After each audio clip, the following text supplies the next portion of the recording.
October 4th, 1992. A cool, crisp Sunday evening in Amsterdam.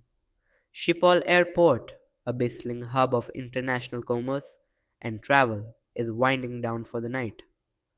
Among the many aircraft preparing for departure is El Al, Flight 1862, a Boeing 747-200F cargo plane.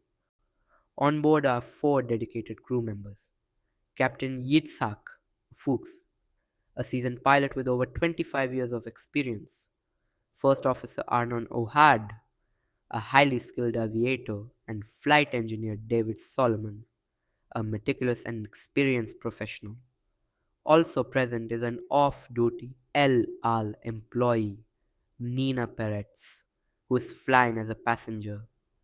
This is a routine cargo flight, nothing out of the ordinary.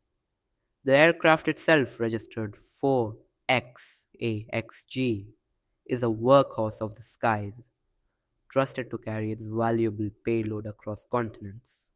But tonight, this routine flight will become anything but. In just a few moments, over the densely populated suburbs of Amsterdam, an unimaginable chain of events will unfold, transforming a quiet evening into a terrifying spectacle of destruction and tragedy. At precisely 6:22 p.m. local time, LL Flight 1862 lifts off runway 24. Climbing steadily, the aircraft reaches an altitude of just 6,500 feet, roughly 2 kilometers above the ground. The crew is preparing for the ascent, checking their instruments when, without warning, a thunderous explosive bang rocks the entire aircraft. Inside the cockpit, alarms blare.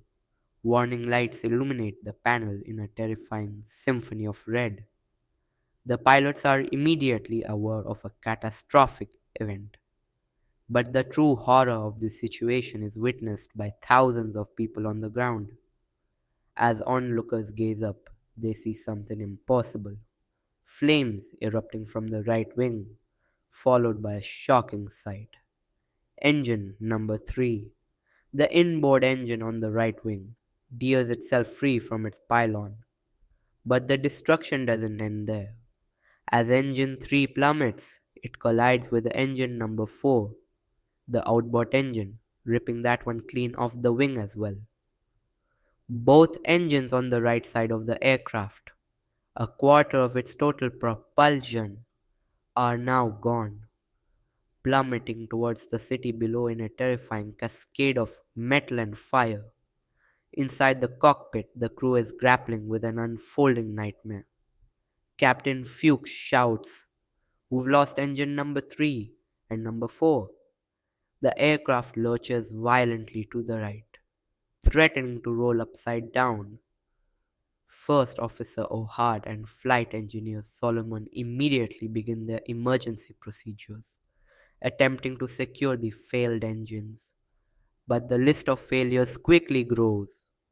The separation of engine number 3, with its explosive force, has done more than just remove power. It has severed crucial hydraulic lines running through the wing. The pilots quickly realize they have lost control over their flaps and slats, the critical aerodynamic surfaces on the wings, needed to generate lift at lower speeds and control the aircraft's pitch. They've also lost the ability to control the landing gear fully.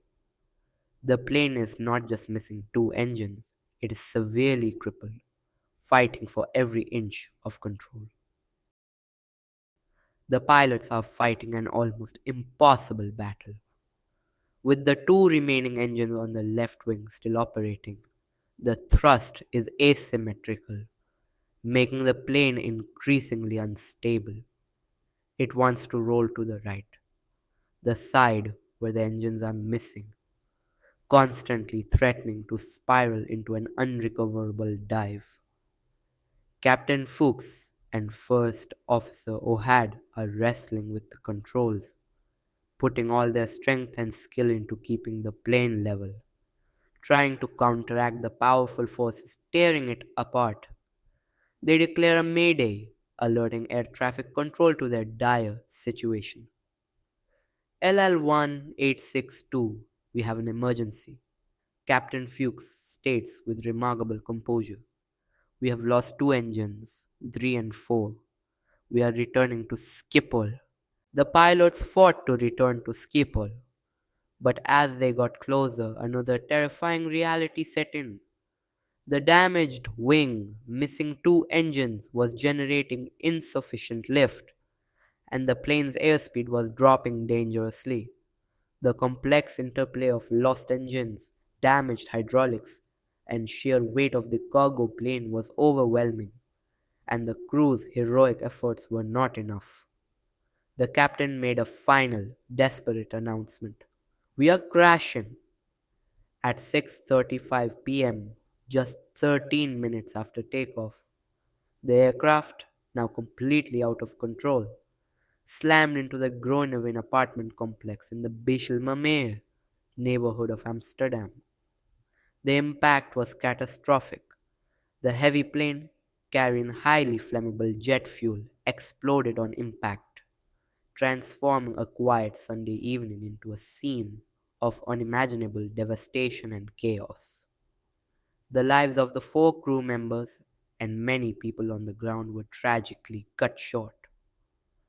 The sight of a gaping, smoking void where apartment blocks once stood shocked the world.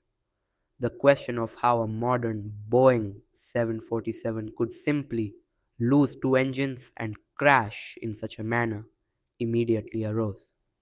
The painstaking investigation that followed revealed a shocking truth. The crash wasn't caused by a catastrophic engine failure but by a small metal fuse pin that had failed from metal fatigue.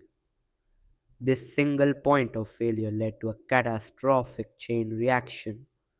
The number 3 engine tore off, struck the adjacent number 4 engine, and ripped it from the wing as well. The impact also severed the critical hydraulic lines that controlled the plane's flight surfaces. The tragedy of El Al 1862 highlighted a dangerous oversight in aircraft design. While the pilots were heroic in their efforts, the disaster underscored the immense challenge of controlling a severely damaged aircraft with critical system losses. The final report was a damning indictment of the design, leading to sweeping changes across the aviation industry.